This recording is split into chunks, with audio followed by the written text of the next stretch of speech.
ঘটনা হয়েছে মুই শিরুখা ভাই আজ গো আবার আইছি কাঁকড়া ধরতে আই আমার অবস্থা টাইট।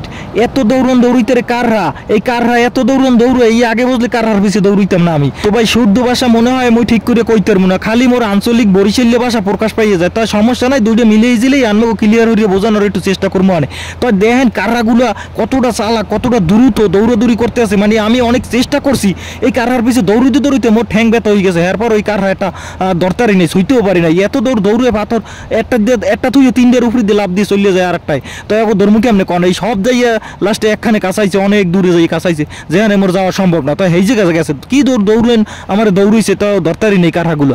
তো কারহাগুলো দেখতে অনেক সুন্দর দেখায়, বড় বড় কাররা। তো ধরিয়ে একটা ঘুরে দেখাচ্ছিলাম, হয়তো ধরতে পারি না, খালি পিস দৌড়াই, অথচ হেরা মোর সামনে দৌড়ায়। তো কত গতিতে পাথরের মধ্যে দৌড়ায় যা আমি মানুষ হইয়া এই কারহার লগে দৌড়িয়ে মানে কারহারে ধরতে পারি না।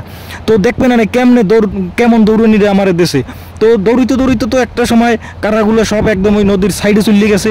সাইডে যাইয়া পাথরের মাথা উঠে পড়ে রয়েছে। কন কেমনটা লাগে এটা কোনো কথা কন? এই সামান্য কারহার লাগে মই হারিয়ে যাম, ওই কারহা ধরতে পারলাম না, মাথায় কোনো কাজ করে না ভাই। কি করবো চিন্তা করলাম, কারহাগুলো আরেক দিক না যাইয়ে কিল্লিগে সব একদিক যাইয়ে ওই পাথরের উপরে উঠে বইছে। তো একটু যাইয়ে দেহি দাঁড়ে যাইয়ে দেহি ভাই যে ওরা এমনিতেই যায় না, ওরা ওই জায়গায় কি করছে জানেন, এই যে দেখেন ডিম পেরিয়ে তুইছে পাথরের উপরে। তো এই লেগে ওরা এই সব ডিমের দ্বারে দৌড়িয়ে আইছে, খুব দ্রুত দৌড়িয়ে আইছে। তাই ভাই এরকম আরও অনেক ভালো ভিডিও আমি দিমো আনবো। যদি ভালো লাগে ভিডিওটা লাইক কমেন্ট শেয়ার করে দেন। আর যদি কেউ ফেসবুক থেকে দেখেন অবশ্যই পেজটি ফলো করে দিবেন। আর যদি ইউটিউব থেকে দেখেন অবশ্যই আমার ইউটিউব চ্যানেলটি সাবস্ক্রাইব করে দিবেন। আরও ভালো ভিডিও দেবো।